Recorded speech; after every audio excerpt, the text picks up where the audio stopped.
পৃথিবীতে মানুষের সবচেয়ে বড় দামি জিনিস হলো ইমান। এই শুধু ইমান এর কারণেই সমস্ত কাফেররা আমাদের বিরুদ্ধে, আর অন্য কোনো কিছু না।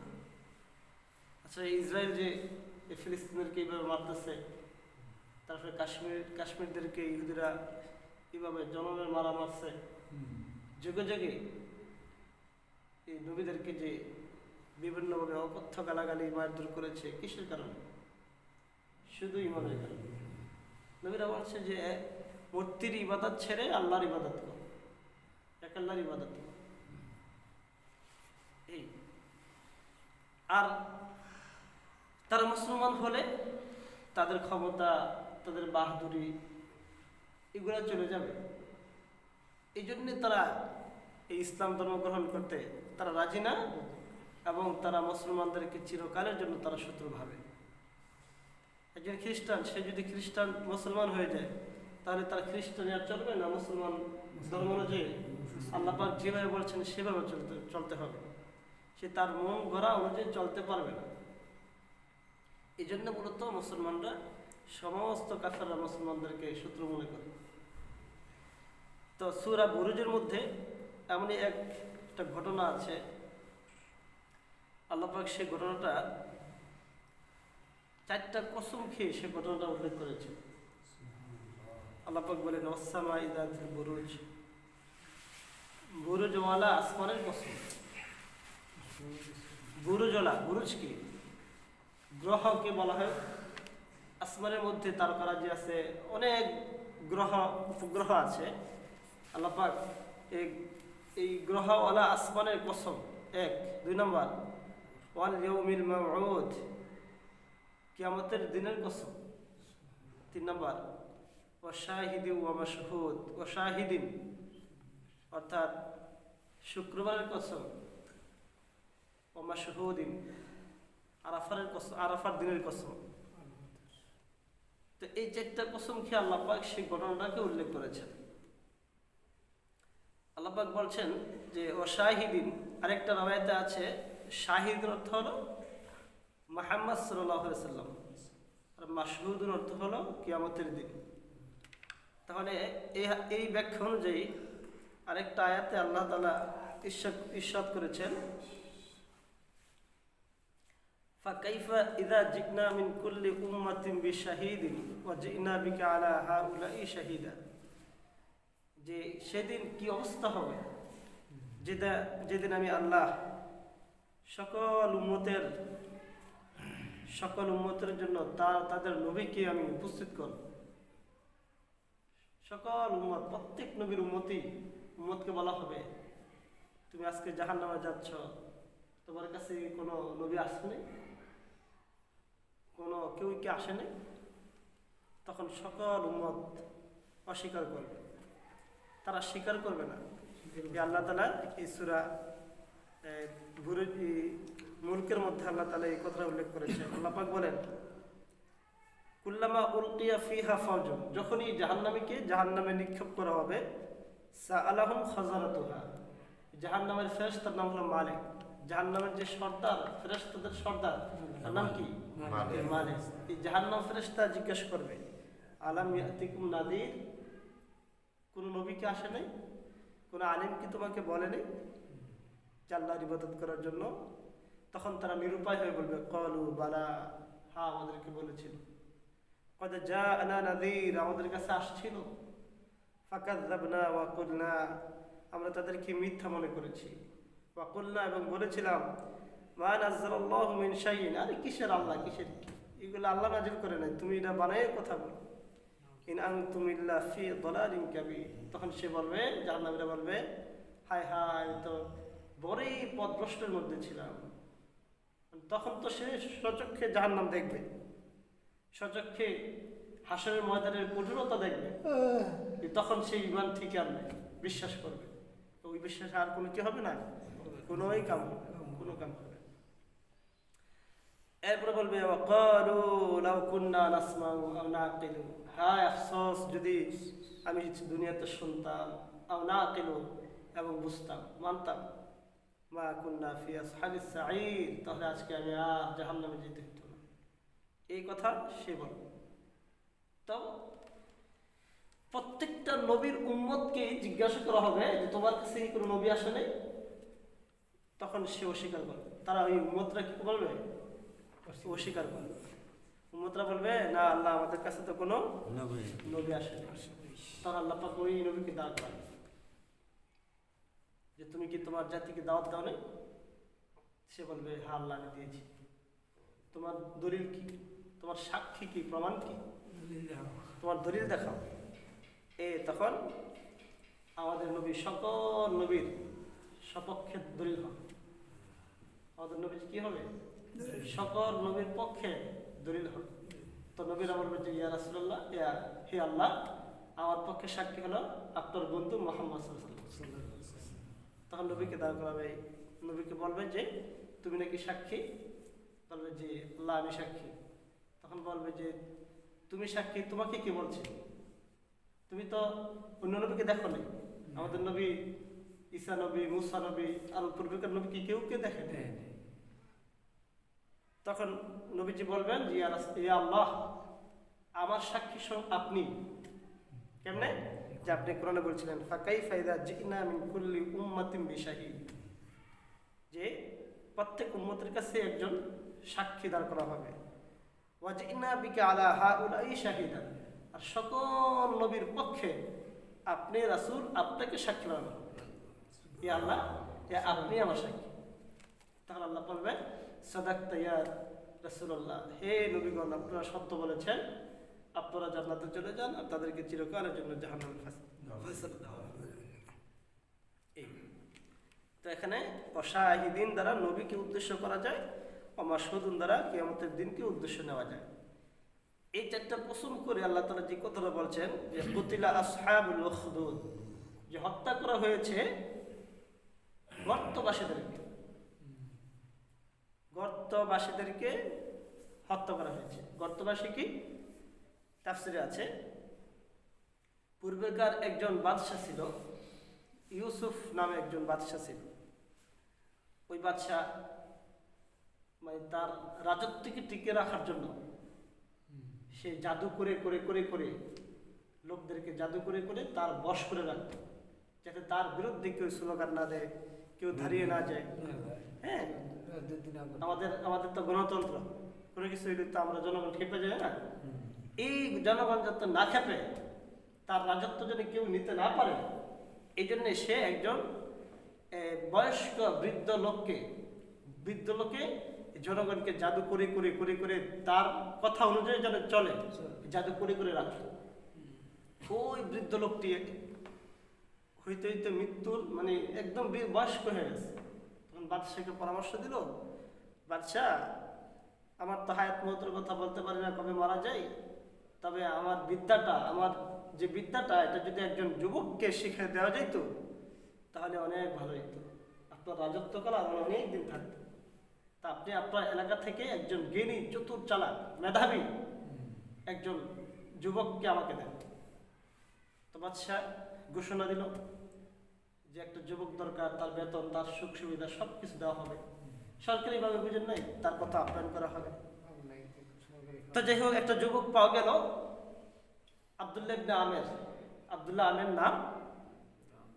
ওই যুবকের বাড়ি আর বাদশাহ, যেখানে ওই বাদশার যে জাদুকর থাকতো, ওই লোকটার বাড়ি এখানে না, একটু দূরে আর কি। এই যুবকের বাড়ি এবং ওই গণকের বাড়ির মাঝখানে তৎকালীন জমানার কিতাবের একজন পাদ্রী ছিল, একজন আলেম ছিল। ওই কিতাব অনুযায়ী তারা, ওই পাদ্রীটা মুসলমান ছিল, ওই মুসলমান অনুযায়ী ওই পাদ্রী চলতো এবং গোপনে গোপনে সে আল্লাহর ইবাদত করতো আর কি, প্রকাশ করে কাফেরের ভয় প্রকাশ করে না। এখন ওই যুবকটা প্রতিদিনই তার বাড়ি থেকে ওই গণকের বাড়ি থেকে শিখে। আসার পথে দেখে যে একদিন ওই পাদ্রী, যে ইসলামী পণ্ডিত হুজুর, হ্যাঁ কি জানি পড়ে এবং গোপনে গোপনে ইসলামের দাওয়াত দেয়। হ্যাঁ, 4-5 জন লোক বসা। তো ওই যুবকে তার কথা শুনে ওই লোকটার কথা শুনে খুব ভালো লাগছে। আচ্ছা, একদিন, 2 দিন, 3 দিন, এইভাবে মোটামুটি অনেক দিন থাইকে একটা তার ইসলামের প্রতি একটা আকর্ষণ দেখছে এবং শেষ পর্যন্ত যে মুসলমান ওই যুবকটা গেছে মুসলমান হয়েছে। এখন যুবকের মনে সন্দেহ যে এই লোকটা কথাই কি সত্য নাকি বাদশার যে গণক জাদু করে তারটাই সত্য, আমি কোনটা ভাববো। তো এইভাবে খালি দিলের ভিতরে সন্দেহ। হঠাৎ করে একদিন তার বাড়ি থেকে ওই পাদ্রির বাড়িতে যাওয়ার মাঝখানে একটা বিশাল বড় রাস্তার ভিতরে একটা ভাগ, এই পাশের লোক এদিকে আইতে পারে না আর এই পাশের লোক ওইদিকে যেতে পারে। তিনি মুসলমান মনে করেন যে ফরাজিগান দিন মাঝখানে বিশাল বড় এক ভাগ, আমরা কেউ সেদিকে যেতে পারি না, সেদিকে লোক কোনো প্রয়োজনে আসতে পারে না, এরকম আর কি। তো ওই লোকটায়, ওই যুবকটায় ভাবলো, আল্লাহ এই পাদ্রিটা কি সত্য না গণকে সত্য, এটা যাচাই বাছাই করার জন্য সে এটা পাথর নিয়ে আল্লাহ যদি এই পাদ্রির ধর্মটাই সত্য হয় তাহলে আমি নিক্ষেপ করার সাথে সাথে এই ইয়েটা মারা যাবে, বাঘটা মারা যাবে। আর যদি ওই গণকের ধর্মটাই সত্য হয় তাহলে বাঘটা মারা যাবে না। এটা বললে আল্লাহর নাম নিয়ে ওই ছোট পাথর দিয়ে বাঘের দিকে নিক্ষেপ করার সাথে সাথে বাঘ মারা গেছে। বাঘ মারা গেছে। এখন তো ওই পাদ্রির ধর্মটা সত্য, তার ভিতরে আরো ইমান জাগছে। এখন এই মানুষ যে দেখছে, হাজার হাজার মানুষ দেখছে, এই খবর করছে বাদশার কাছে পৌঁছাই গেছে, বাদশার কাছে। যেহেতু কি একজন নাম লইয়া বিসমিল্লাহ বললা, আল্লাহর নাম লইয়া যে পাথর নিক্ষেপ করছে, বাঘকে মেরে ফেলছে, বাদশার নাম আর নেয়। আচ্ছা, এই ঘটনা সরাসরি হয়ে গেছে। এই ঘটনা শুনি না বাদশারই একজন সাথে থাকে এক লোক অন্ধ, হ্যাঁ কানা অন্ধ। ওই লোকটা শোনার পরে এই যুবকের কাছে আসছে, ভাই তুমি বলে কি শিখছ, বাঘ মেরে নিছ, তা আমার চোখ করে ভালো করে দাও। তো ওই যুবকটা বললো যে তুমি যদি এক আল্লাহর প্রতি বিশ্বাস করো, আমার কথা অনুযায়ী তুমি কালিমা পড়ো, তাহলে আমি আল্লাহর কাছে দোয়া করতে পারি। তুমি যদি পড়ো তাহলে দোয়া করো। যা ঠিক আছে, আমি কালিমা পড়বো, আপনি আমার চোখ করে ভালো করে। তখন ওই আল্লাহর নাম নিয়ে সে আল্লাহর কাছে দোয়া করছে, মতোই অন্ধর চক্ষু ভালো হয়ে গেছে। এখন ওই শ্রেণী খবর পুছা গেছে সরকারের কাছে, কিরে আমার সাথে লোক ভালো হয়ে গেছে, এরপরে খবর ছুটছে যে সে মুসলমান হয়েছে। মুসলমান করছে কে, একটা পাদ্রিকে নিয়ে একদম সোজা করার দিয়া তার পুরা দেহটা গাছের মতো ফেরে হচ্ছে শেষ। এখন এই যুবককে মারার জন্য অর্ডার দিল যে এই যুবকটাকে পাহাড় থেকে নিক্ষেপ করে তিলে তিলে মারবা। তাকে অনেক নির্যাতন করে তাকে পাহাড় নিয়ে গেছে পুলিশ বাহিনী। পাহাড় যখন নিচে, পাহাড় তখন ধাক্কা দিবে, পাহাড়ের ভূমিকম্প ছুটে আছে, পাহাড় ভূমিকম্প হইয়া যারা নিয়ে গেছিল পুলিশ বাহিনী সবগুলো মরে গেছে, জীবিত চলে গেছে। বাদশার কাছে গিয়ে বলে, বাদশাহ এই যে আমি আয় করছি। বাদশাহ তো থমকে গেছে, কি রে হারে মারতে পারে না। আবার নৌবাহিনীকে আদেশ করছে যে সাগরের মাঝখানে নিয়ে তোমরা ডুবাইয়া মারো। পরে নৌবাহিনী একে নিয়ে জোর করে বাইন্দা নিয়ে এই নদীর সাগরের মাঝখানে গেছে।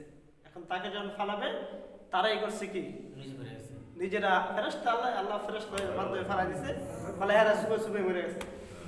ওই যুবক আবার বাদশার সামনে উপস্থিত, তো কোনোভাবে মারতে পারতেছে না। তো সেই যুবকই বলল যে বাদশাহ, হাজারো মানুষ চেষ্টা করে আমাকে মৃত্যুবরণ করাইতে পারবে না, আমার আল্লাহ দিতে, আমি যদি যেটা বলি সেটা যদি করো তাহলে আমাকে মারতে পারবো, অন্যথা আমাকে মারতে পারবো না। বাদশাহ লাভ ধরছে, কি করি, কত তুই বল কেমনে তোকে মারা যাবে। একটা দিন তারিখ ঠিক করবেন, একটা মাঠের ভিতরে সমস্ত মানুষকে আসতে বলবেন, ওই মাঠের ভিতরে আমার এক আল্লাহ তাআলার নাম নিয়ে আমাকে একটা তীর নিক্ষেপ করবে। আল্লাহ আল্লাহর নাম নিয়ে যখন তীর নিক্ষেপ করবেন ওই তীরের আঘাতটাই মারা যাবে, অন্যথায় আমাকে কেউ মারতে পারবে। আচ্ছা, দিন তারিখ ঠিক হলো, অত্র এলাকার চতুর্দিক দিয়ে এখন তো তার সুনাম চতুর্দিকে সবাই করছে না, তাকে মারতেও পারে না। আয় হ্যাঁ কিরে, একটা ছেলেকে মারতে পারে না, পুরা এলাকায় ছড়াই গেছে এই লোকটাকে দেখার জন্য। তো ঘোষণা হইলো অমুক দিন ছেলেটাকে মারা হবে, আরো মানুষ থই থুল লেগে আছে, সমস্ত বেডা বেডে যা আছে সব মাটির ভিতরে পুরা গ্রাম। এখন মনে হয় যে একটা হেলিকপ্টার যদি নামে, নারী পুরুষ বাচ্চা বাচ্চা সবাই পড়ে, অথবা যদি একটা হাতি পড়ে, তেমনই একটা আচক একটা জিনিস না, সমস্ত মানুষ নারী পুরুষ যা আছে বিশাল বড় কোনো বড় চরে, এই চরের ভিতরে একদম উপস্থিত বিশাল বড় মাঠের ভিতরে। এখন তাকে তার থেকে একটা তীর দিছে, তীর দিয়ে বাদশাকে বলছে, বাদশাহ বিসমিল্লাহি হাযুল গোলাম, যে আমি এই গোলামের এই লোকের প্রভুর নামে তীর নিক্ষেপ করতেছি, এটা বলতে হবে। তো এই কথা বলে আমি তীর নিক্ষেপ করছে, আর সাথে সাথে তীর নিক্ষেপের পরে আল্লাহর হুকুমে সে শহীদ হয়ে গেছে, মারা গেছে। এই যে একটা লোক চলে গেছে, এখন এই দেখা সমস্ত মানুষ করছে কি ঈমান নিয়ে আসছে, তবে যারা মাতাব্বর টাইপের তারা ছাড়া।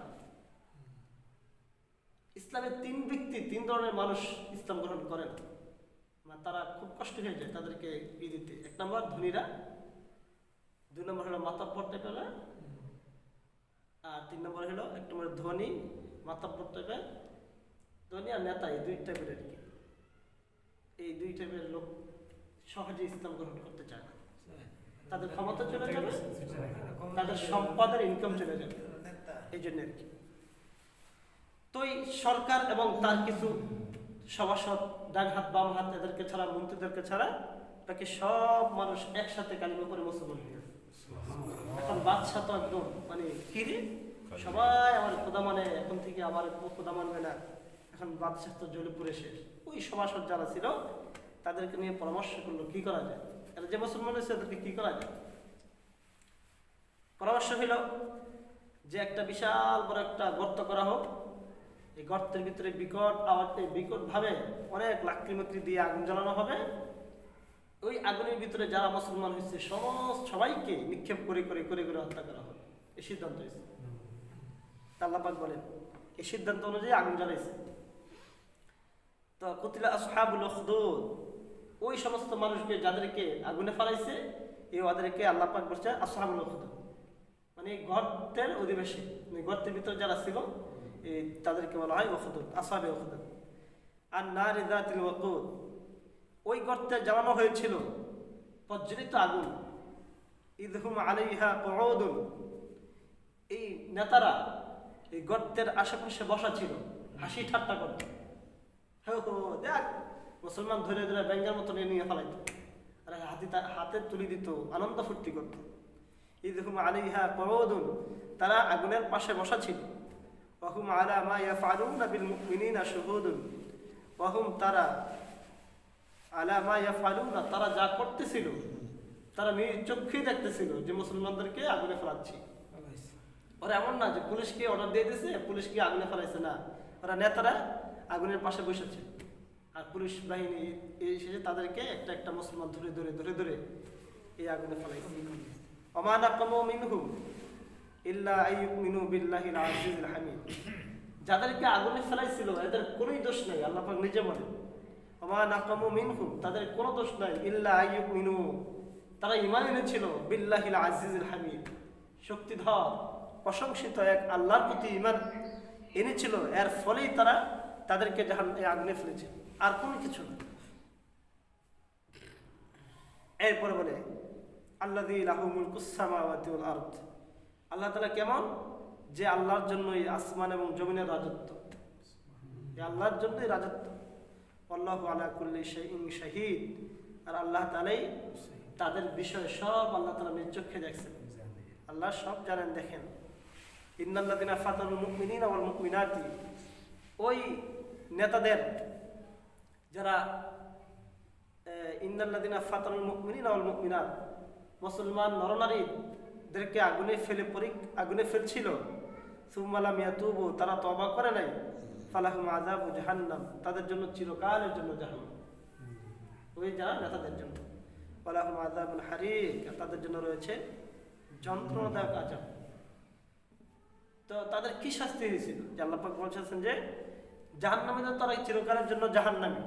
আর দুনিয়াতে কি শাস্তি হয়েছিল তাফসীরে আছে যে ওই মুসলমানদেরকে যখন আগুনে ফেলাইছে, আগুনে ফেলানোর আগেই আল্লাহ তাআলা প্রত্যেকটা মুসলমানের জান আল্লাহ তাআলা নিয়ে নিছে।